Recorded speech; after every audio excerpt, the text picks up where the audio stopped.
శంకుస్థాపనకు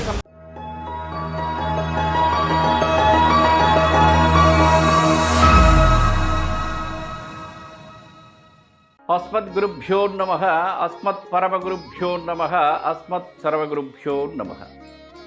అందరికీ నమస్కారం.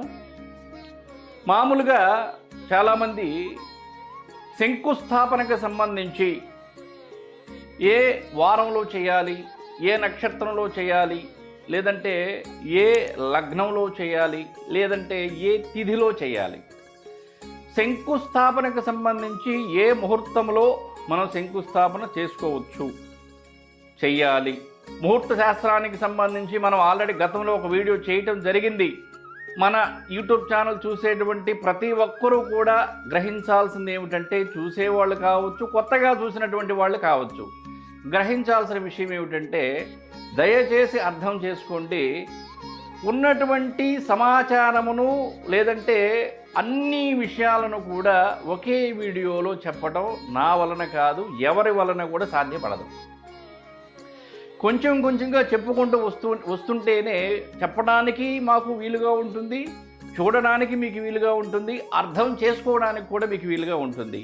అన్నీ ఒకే వీడియోలో చెప్పడం సాధ్యపడనటువంటిది. కాబట్టి చెప్పినప్పుడు ఆ విషయాన్ని మీరు గ్రహిస్తే చాలు.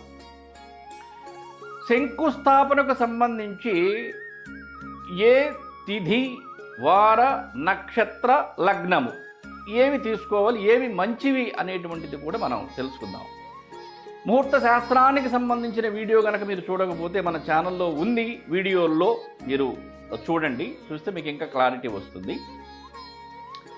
యజమాని లేదా యజమానురాలు లేదా కుటుంబానికి సంబంధించి శంకుస్థాపన చేయదలసినప్పుడు మీరు జన్మనామం ప్రకారం కానీ, లేదంటే జాతకం ప్రకారం నక్షత్రం ప్రకారం వచ్చినటువంటి నక్షత్ర నామం ప్రకారం అయినా సరే తారాబలం చంద్రాబలం చూసుకొని ముహూర్తానికి సంబంధించి ఆ రోజు మనం చూసుకోవాల్సింది ఏమిటంటే, అష్టమస్థానము, చతుర్థస్థానము, లగ్నచక్రం ప్రకారం గ్రహ సంచారం ప్రకారం కూడా చూసుకొని లగ్నానుగుణంగా మనం ముహూర్త నిర్ధారణ చేసుకొని ఆ ముహూర్తానికి మనం శంకుస్థాపన చేసుకోవటం చాలా చాలా మంచిది. శంకుస్థాపన మంచి రోజు చేస్తే ఏమవుతుంది అంటే, ఉదాహరణకి చాలామందికి వస్తూ ఉంది సమాజంలో. ఇప్పుడు ఈ సమాజం ఎలా ఉందంటే, అందరూ మంచివాళ్లే ఉన్నారు, అందరూ చెడ్డవాళ్ళే ఉన్నారు అంటే కాదు కదా. మిళితమై ఉన్నారు అందరూ కూడా, రకరకాల హావభావాలతోటి, రకరకాల ఆలోచన విధానంతో. సో గందరగోళమైన పరిస్థితులు ఉన్నాయి. ఏదైనా సరే మనం ఒక శుభకార్యాన్ని ప్రారంభించే ముందు ఒక పవిత్రమైనటువంటి సమయాన్ని ఆ పవిత్ర సమయానికి గనక మనం ఆ శుభకార్యాన్ని ప్రారంభం చేస్తే మనకి ఆటుపోట్లు రాకుండా, మేజర్గా ఇబ్బందులు రాకుండా ఆ పని నిర్విఘ్నంగా పూర్తవుతుంది. దానికే ముహూర్తము.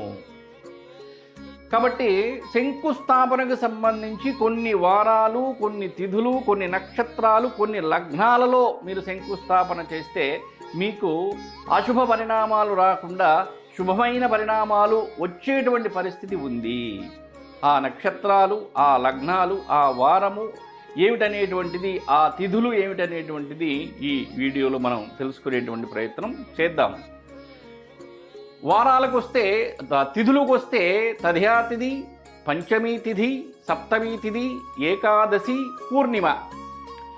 వారానికి సంబంధించి సోమవారం, బుధవారం, శుక్రవారం, గురువారం, శుక్రవారం. నక్షత్రాలకు సంబంధించి రోహిణి నక్షత్రం, మృగశిర నక్షత్రం, పుష్యమీ నక్షత్రం, హస్త నక్షత్రం, చిత్తా నక్షత్రం, చిత్రా నక్షత్రం. చాలామంది మామూలుగా అంటే నేను కూడా చూస్తూ ఉంటాను, ఎవరైనా ఈర్ష్యాద్వేషాలు ఎక్కువ ఉన్నాయనుకోండి, ఉదాహరణకు ఒకళ్ళపైన, అరే బాబు, అరే నాయన, అది చిత్రా నక్షత్రం రా, చిత్తా నక్షత్రం కాదు, పలకడం నేర్చుకో అంటుంటారు.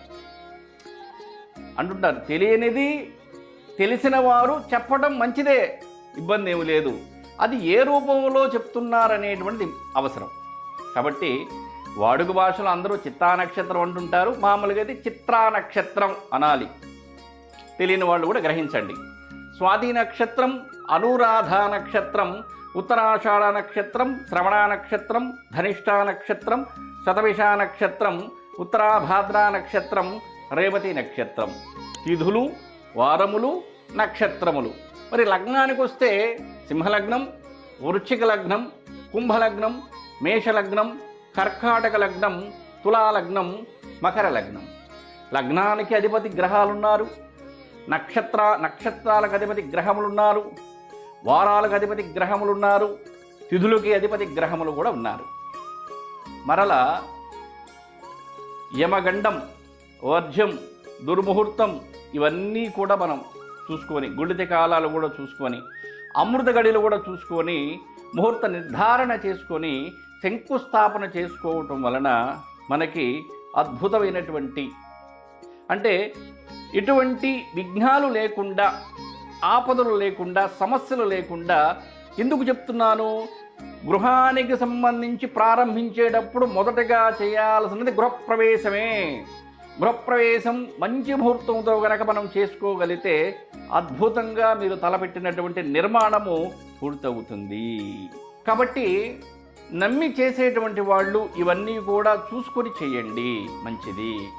పాటిస్తే పర్ఫెక్ట్గా పాటించండి, పాటించకపోయినా పర్ఫెక్ట్గా పాటించకుండా ఉండండి, ఇబ్బంది ఏం లేదు. కానీ ఎవరిని కూడా ప్రలోభ పెట్టేటువంటి పరిస్థితి మనకొద్దు, భయభ్రాంతులు చేసేటువంటి పరిస్థితి మనకొద్దు. విషయం ఎస్ ఆర్ నో అవుతుంది కాదు, ఫ్యాక్ట్గా ఉంటేనే ఈ రోజుల్లో మనం ముందుకు వెళ్ళగలం.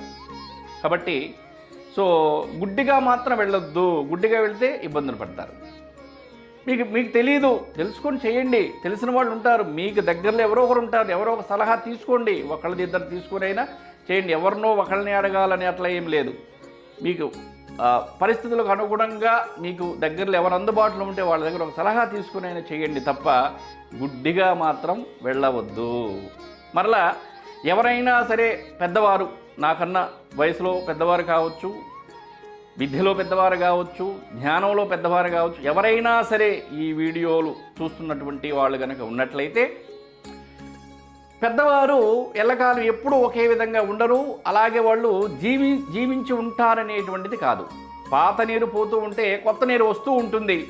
పెద్దవారు గతించే కొలది, కాలం చేసే కొలది నాలాంటి వాళ్ళు ఎవరో ఒకరు దీనిని ముందుకు తీసుకెళ్ళడానికి రావాలి. నేను ఒక్కడనే కాదు, ఇంకా ఎంతోమంది రావటం వలన మన శాస్త్రాలు ఏవైతే ఉన్నాయో, ఏదైతే విద్య ఉందో అది ఆగిపోకుండా ఉంటుంది. కాబట్టి నేను నా ప్రయత్నంగా నేను చేస్తున్నాను. కాబట్టి తెలియనివి ఏదైనా తప్పు చెప్పి ఉంటే నాకు తెలియచేయండి, ఇబ్బంది ఏమీ లేదు. నేను దాన్ని మనస్ఫూర్తిగా నేను రిసీవ్ చేసుకుంటాను. అంతేకాని ఈర్ష్యా ద్వేషాలతోటి మనం ఏదో ఒకటి అనేటువంటిది, ఏదో ఒక విధంగా మనం ఇంకొక విధంగా మనం ఆలోచించాల్సినటువంటి పని లేదు.